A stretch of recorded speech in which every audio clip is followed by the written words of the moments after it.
ptice mogu da lete zato što imaju moć letenja, imaju jake grudne kosti, jake grudne mišiće i šuplje kosti, ili zato što imaju jake mišiće i krila na kojima je perje.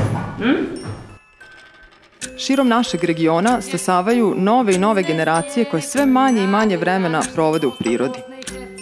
To ne znači da deca ne znaju dovoljno o izuzetnoj raznovrsnosti vrsta i staništa i bogatom kulturnom nasleđu ovog našeg delića sveta.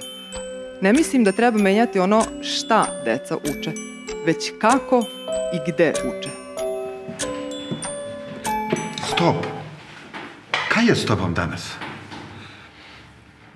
Ajde ponovo.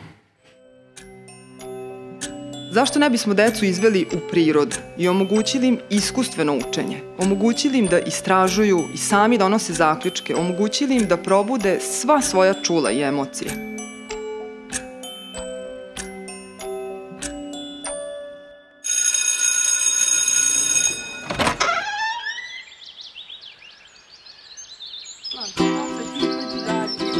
Pođite sa nama. Netaknuta priroda nalazi se u našoj neposrednoj blizini. Čak i malom promenom u načinu rada možemo postići velike i dugotrajne rezultate. Zaštićena područja su dom ugroženom i nezamenjivom biodiverzitetu. Zbog toga su i prepoznata kao izuzetno važni centri za očuvanje staništa i opstanak brojnih vrsta.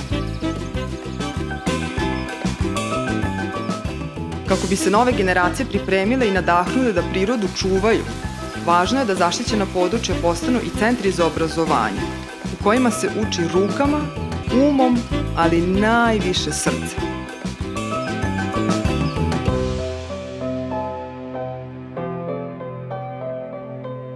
Naše iskustvo u radu sa zaposlenima iz zaštićenih područja, nastavnicima i učenicima pokazuje da moramo aktivirati sva naša čula da bismo upoznali prirodu oko nas. Prvi korak dešava se na mentalnom nivou. To je učenje, razumevanje, osvešćivanje. Drugi korak, onaj koji moramo postići da bismo osigurali održivu budućnost, pokreću emocije. I tek tada dešava se promena u ponašanju.